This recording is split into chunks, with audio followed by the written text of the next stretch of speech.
Really? Is that the way it is? Democratic Senator and ranking member of the Senate Judiciary Committee, Dianne Feinstein, who's being primaried, by the way, claiming she sees an obstruction of justice case forming against President Trump. Is there actually a case? Let's ask Harvard Law School professor, lifelong Democrat, and author of Trumped Up. It says still out right now, Alan Dershowitz. Professor, is she right? Do you see a case for obstruction building?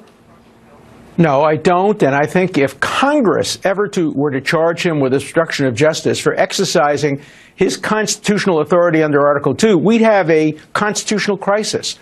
You cannot charge a president with obstruction of justice for exercising his constitutional power to fire Comey and his constitutional authority to tell the Justice Department who to investigate, who not to investigate. That's what Thomas Jefferson did. That's what Lincoln did. That's what Roosevelt did. We have precedents that clearly establish that. When George Bush, the first, pardoned Caspar Weinberger in order to end the investigation that would have led to him, nobody suggested obstruction of justice. For obstruction of justice by the president, you need clearly illegal acts.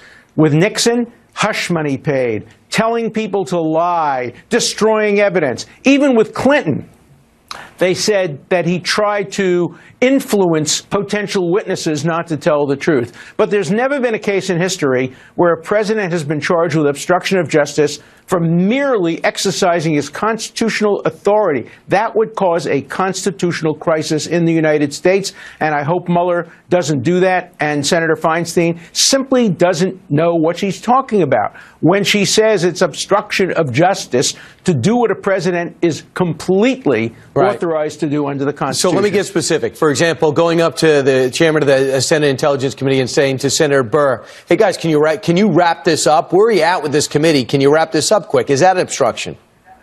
Of course not. The president has the authority to speak to Congress, tell Congress what he wants them to do, and Congress has the power to say no. We have separation of powers. You can't have obstruction of justice by each party to separation of powers exercising their authority. Look, the president could have pardoned Flynn. If he were really thinking about trying to end this investigation, he would have pardoned Flynn, and then Flynn wouldn't be cooperating with the other side. And the president would have had the complete authority to do so, and Flynn never would have been indicted, never would have turned as a witness against him. So I think the fact that the president hasn't pardoned Flynn, even though he has the power to do so, is very good evidence that there's no obstruction of justice going on here. Right. I think you need people, some channels are hoping to see this, and some senators are trying to go over. Right. Hope over reality. Yeah. And the other thing they're claiming is that by the president trying to influence foreign policy during his transition, for example, by having Flynn talk to the Russian ambassador, Kislyak,